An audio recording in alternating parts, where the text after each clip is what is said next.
40 से 50 हम प्रतिदिन नोटिस जारी कर रहे हैं। फाइन है और अगर आप फाइन भी नहीं भरते हैं तो आपके एस्टेब्लिशमेंट को बंद करने की भी बात हो सकती है, क्योंकि डेंगू का मच्छर जो है वो फ्रेश वाटर में ज़्यादा पनपता है।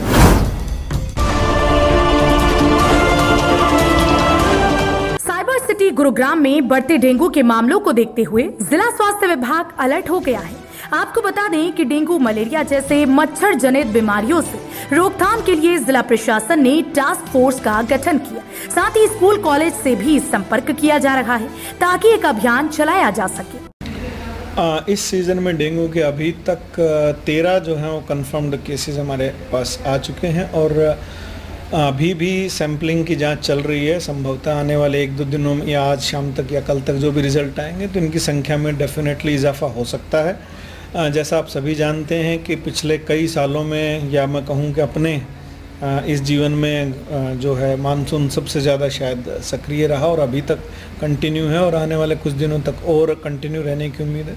तो मैं ये मान के चल रहा हूँ कि इस बार डेंगू के मामले पिछले कुछ सालों से ज़्यादा आएंगे। संभवतः डेंगू के ज़्यादा केसेस रहेंगे, मलेरिया संभवतः उस कदर नहीं आया क्योंकि मलेरिया के अभी तक सिर्फ 2 ही केस रिपोर्ट हुए हैं। बिल्कुल, हमने इसके लिए डिस्ट्रिक्ट टास्क फोर्स की एक मीटिंग पहले भी कर चुके हैं, एक दूसरी मीटिंग और सोमवार को फिक्स करी गई है। इसके अलावा इसमें डिस्ट्रिक्ट टास्क फोर्स में सभी डिपार्टमेंट्स को शामिल किया जाता है, खास करके एजुकेशन डिपार्टमेंट से, फिशरी से, एग्रीकल्चर से, फॉरेस्ट से और अगर मैं कहूँ जीएम रोडवेज और जीएम बीएससीएल से जो गुड़गांव में अलग से बस सर्विसेज हैं काम करते हैं।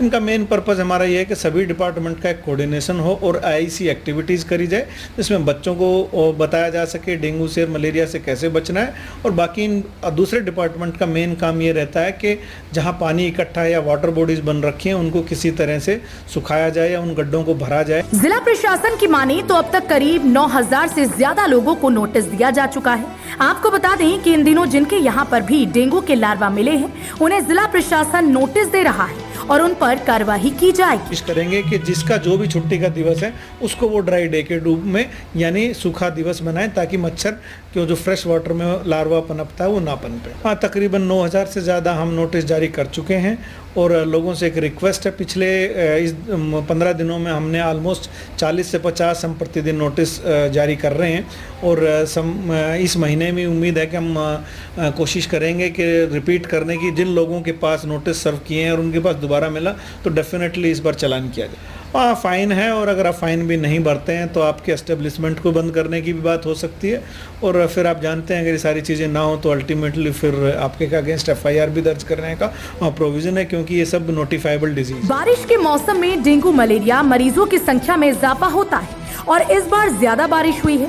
ऐसे में सीएमओ साहब भी मान रहे हैं कि इस बार डेंगू मरीजों की संख्या बढ़ेगी। कि बारिश की वजह से ज्यादातर फ्रेश वाटर और बार बार बारिश होना ये फ्रेश वाटर को न्योता देता है और हर बार एरिया में अगर पानी भरता है तो वो और डेंगू का मच्छर दिन में ज़्यादा एक्टिव रहता है और खास करके जो मॉर्निंग और इवनिंग का जो डॉन टाइम बोलते हैं या सनराइज टाइम बोलते हैं उस वक्त ये बहुत एक्टिव रहता है। तो ऐसे में मैं ये तो नहीं कहूँगा, पहले कोविड की वजह से बच्चों को पहले ही वो था घर से बाहर निकलना वो था, अब कोविड का संक्रमण तो कम है लेकिन एक बार फिर रिक्वेस्ट रहेगी सारी गुड़गांव से और प्रदेश की जनता से अपील रहेगी अगर आप बाहर जाते हैं खास करके इन 2 टाइम में और अब मौसम इस बार ऐसा है कि आप फुल स्लीव के कपड़े पहने और अगर आपको जरूरत पड़ती है तो आप कोई ना कोई रेपेलेंट अगर आपको लगाना पड़ता है तो वो लगाएं।